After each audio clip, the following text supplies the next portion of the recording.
we've got a steering column on a Saturn Vue that smokes, but this could occur on your Chevy Equinox, your Pontiac Torrent. Well, check this out. How to fix this. Care with the clay way. Cheap and easy. A steering column that when I go to start the vehicle, smokes. Yeah, I don't think it's supposed to do that. Could be the same on the Chevy Equinox, Pontiac Torrent, because they use the same steering column, just a different wheel.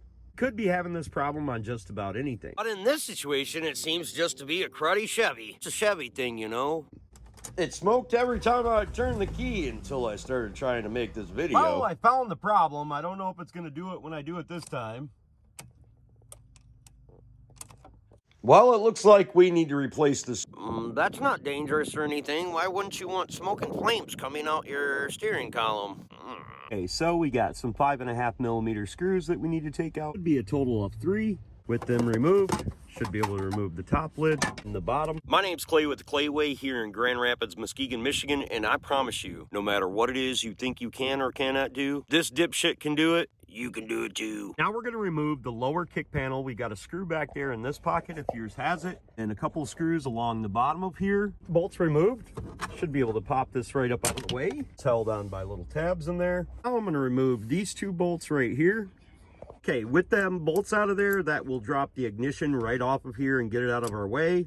You need to disconnect the wires going to it. Okay, so to get the electrical portion of this off, if you were just changing the electrical portion, all we need to do is remove these 5.5mm screws, remove the electrical portion of the ignition. Plugging it is very simple. We pop this out of here. Sometimes on these bigger clips, you need a screwdriver. You'll push down on it and push it away and it'll slide up underneath there. Now we can depress this clip right here, remove the lock chimer. So to release the shift interlock mechanism, need to pull on these tabs right here, and there's a total of 3. As we pull them up along the sides and release them 2, then we'll release the front of this, and this pin goes inside here and locks the shifter when the key is in the off position. With that totally removed, you can now move the shifter back and forth, and you can quite simply move the whole ignition portion right here, lock your steering wheel, and fits in your steering column through here. Remove and replace the multifunction switch. We depress this tab, which allows us to unplug that. I'm gonna move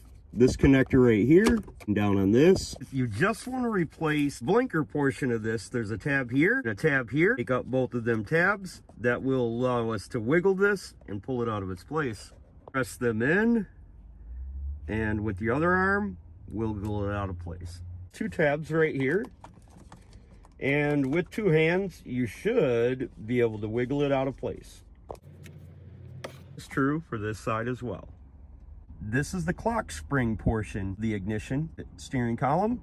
In order to remove that, you would need to remove the airbag and steering wheel. Well, let's plug this thing in, make sure it doesn't do that again.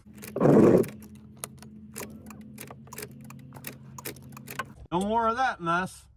Dude, check that out. The freaking wires are like totally melted together right there. It's crazy. Cheap Chinese junk. Chinese are never going to sponsor you now. They send me shit all the time, them Chinese.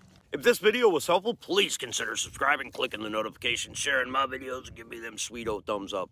If you got a question for me, you can hit me up on Clay's AC and Auto Repair on the Facebook Messenger. I can't help you with your baby mama drama, but may be able to help you fix your whip. Who knows? Never can tell. If you want to help the channel out, donate down below in that little heart thing down there, or press the join button. You'll get crap from me, but you'll help me feed my family. So whatever you want to do. But others might. I do tend to answer 5 to 10 questions a day for absolutely free on my Facebook channel page. Whatever the hell they call them things. Clay's AC and Auto Repair. That's where I answer them. I don't expect anything from you. Just want to help you. Remember, don't be the next to them, be the absolute first to you, and if anyone else can do it, you can do it too. God bless. Have the absolute best of days.